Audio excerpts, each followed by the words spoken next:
When you find someone who has behaved in a way and you deem it inappropriate, you deem it wrong, you point at it, you condemn it, you bring all the evidence about how wrong it is, they're spilling the oil in the gulf. How bad are they? How wrong is that? We just want to ask you, how does it feel when you come to that conclusion?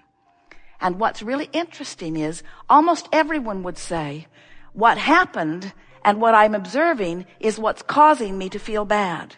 And we say, not true at all. Seems like it, we know, because you didn't feel bad before you focused on that. So it seems like it's that behavior which you would like to take back. You would like them to have never done it. You would like them to never do it again. You would like them to admit their culpability. You would like them to cry uncle. You would like them to condemn themselves. You would like them to. But what's making you feel bad is not the behavior you're focused upon. What's making you feel bad is the discordant opinion that you have formed in your pointing at them and calling them the bad one, when the source within you will not do that regardless of their behavior or skin color. Interesting, isn't it?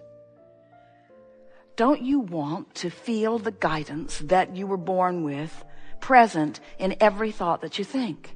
Don't you want to know who you really are? You tell us that. You say, I want to fulfill my reason for being. I want to find my life's purpose. I want to get on my path. I want to be all that I can be. I want to feel good. I want to be good. I want to be of value. I want to be an uplifter. We hear these things from you all day, every day. And we say, the answer to all of these things that you fervently desire is alignment with who you really are. And nothing less will serve you. Nothing less will guide you, and nothing less will serve you. And that's what we call the art of allowing.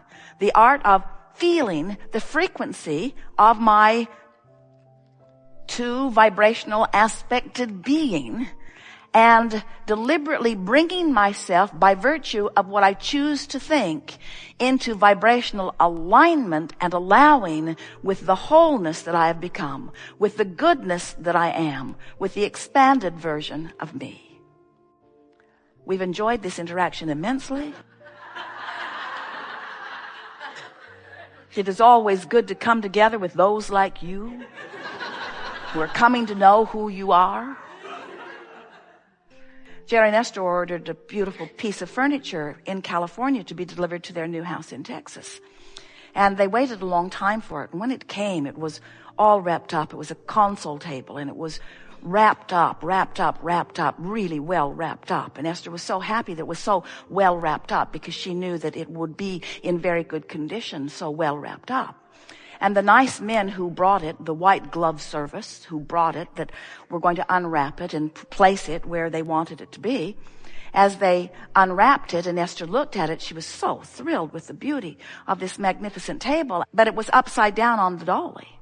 And when they picked it up to turn it over, the top fell off the bottom, and the bottom went crashing to the floor and broke its leg and made a hole in the floor and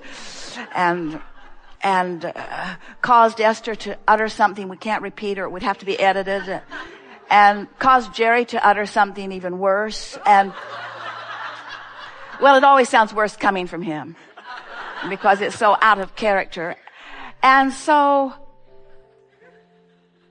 the men stood there with no blood in their faces at all. They were completely good children. No color at all in their face. And Esther said to them, because she had witnessed it happening, she saw the top was just inadequately attached to this very heavy base. There was no way they could have turned it over, given the circumstances that they were dealing with, without what happened happening. And Esther immediately said to them, this was not your fault, this was not your fault, this was not your fault. The top was attached with very small screws. So then Esther and the lovely woman who ordered it began calling the company to find out what could be done. First, can we get a new base? Second, will you pay for it, since we were sort of booby-trapped here. And over a sequence of many, many emails, it was concluded by the people who sold the piece that it was not their responsibility. And Esther doesn't really disagree with that because they weren't there. They didn't have their hands on it. They didn't drop it. They probably weren't there when it was wrapped up either. In other words, trying to point culpability is really a sort of ridiculous thing to try to do. And Jerry and Esther are very much believers in taking responsibility for their own experience. And so after much conversation, Esther's email was, we will find a way of repairing it, or we will find a way of replacing it. Let's just leave this where it is. And right before she came to that very powerful conclusion, some bedroom furniture was delivered. Now, Jerry and Esther aren't there. They're only getting reports through the telephone. And a big console was cracked. Right down the front, cracked. The picture shows the crack. Now, since Esther wasn't there, she didn't hurt anyone. In fact, her response was to laugh about it, because it's really getting to be funny how much evidence she is receiving as to the vibrational frequency she's got going on about furniture delivery, or about people doing what they're supposed to do, or about people paying attention to what they're doing, or about people thinking about what they're doing. And there are many tentacles to this. But Esther's email to her friend and decorator was, let's just not talk about any of this until the curse lifts.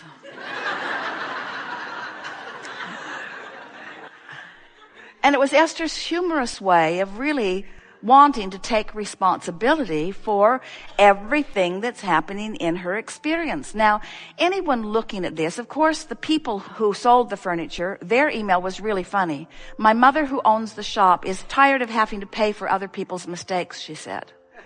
And Esther is laughing. That's an odd thing for her to say to us. A very odd thing. But as Esther and Jerry and Carol are discussing all of this, they realize that there's no way out of this. In other words, you can't stand in the middle of this as it stands and figure it out and shift your vibration to begin getting different results. Esther's first response was, hold all furniture deliveries until later. In other words, let's just stop the action until we get a vibrational grip here. Because we're responding to one thing which is causing us to offer a vibration to it, which is setting us up for the next and the next and the next and the next and the next. And we say, don't you love it when obvious things point out to you how the law of attraction works? Don't you love knowing that even though you didn't break the table and you didn't want it to be broken and you really don't think you expected it to be broken, you responded to it being broken, and it doesn't matter where your vibration was before, you're having a response to a broken table that is not setting you up well for future tables coming. In other words, you just can't get around it. Your response to what is happening in this now reality is causing you to practice a vibration. Now you can proclaim, and Esther did some of this, not much. You can proclaim, it's not my fault. You can proclaim, hey, it's real. This really happened. You can proclaim how right you stand in relationship to where other people are standing on the subject. You can proclaim that all you want. But the fact of it is, you are having a vibrational response to something that future things are responding to that vibration. And this is the way we want to put it to you in a way that you can really hear it. You are letting reality train your vibrational frequencies. You're letting what is train you. Now that's all right if what is pleasing, and plenty of it is. If you could be a really good selective sifter and really just scour every moment, every face, every person, every situation, every memory, every idea, every subject, if you could just scour it looking for things to appreciate, what is could serve you so well, because then what is would train you into a frequency that would produce more and more and more and more wonderful things. But if you are problem-oriented, you're not. That's the thing that's so funny. You're not problem-oriented. You are eternally solution-oriented. But most humans are stuck in the problem part of the solution. And so what we want to suggest, some of you have been with us for a while, yes? Some of you have been listening to us for years. Some of you are listening to us on a really regular basis, reading everything that we write, wanting so much to become a vibrational match to your best well-being.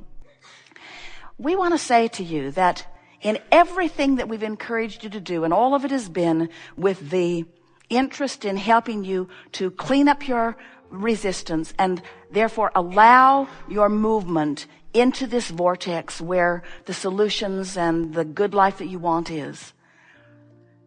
We have a suggestion that is really simple and really powerful, that if you can hear it on the heels of everything that we've presented to you here today, will serve you maybe better than everything that you've ever heard or attempted or practiced or tried before, all put together.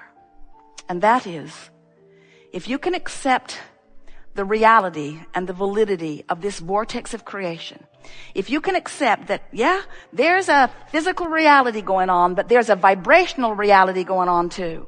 And if you can accept that this vibrational reality is the present tense, real-time, expanded, amended version of who you have become, and you will care more than everything else in your life put together about your relationship with this vortex, your relationship with the inner being, with the God who is within you. If you will care about the existence of this vortex, and you will care about tuning yourself to it, and then when you find yourself in this vortex, which means you're feeling free, or you're feeling interested, or you're feeling frisky, or you're feeling a little elation, or you're just feeling happy, you're feeling appreciation or love. When you find yourself in a moment feeling that, if you will stop and acknowledge, I'm in the vortex. I'm in the vortex. I'm really in alignment in this moment with everything that I am. And you will contemplate that and do everything you can to milk this moment for more vortex time. Meaning you'll practice the vibration of the vortex. What happens when you practice it, it just becomes more familiar. It becomes more chronic. It becomes more natural. It becomes easier to get there next time. It becomes easier to stay there longer. And it becomes easier to recognize when you're off a little. We are eager to talk with you about whatever it is you want to talk about. Nothing is off limits. We're going to drag you kicking and screaming into the vortex, and then we'll affirm with you. Until you acknowledge the two vibrational parts of you and the relationship that they have with one another, you have no guidance. Mm-hmm. It's like what we were talking about at the beginning here today. You're counting on the most loudly squeaking wheel, or you're counting on someone outside of you making the determination and convincing you about the appropriateness or inappropriateness. Mm-hmm. So it just drives you crazy. The only way you can ever be the deliberate creator and therefore the satisfying fulfiller of your reason for being is by recognizing these two vibrational aspects and consciously, deliberately blending the two. Mm-hmm.